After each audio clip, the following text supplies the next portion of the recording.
Dačija so zgodbe, daleč preč od samo avtomobila. Dačija so dogodivščine, ki ustvarjajo skupnosti.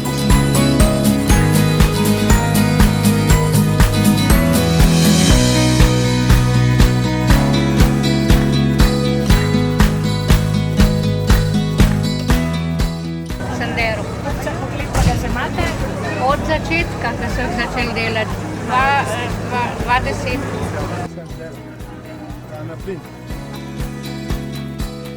Lepo smo se zabavali, malo smo vsi rumet, malo smo šli naokoli, tam na tržnico. Tako je fajn, da je bil kar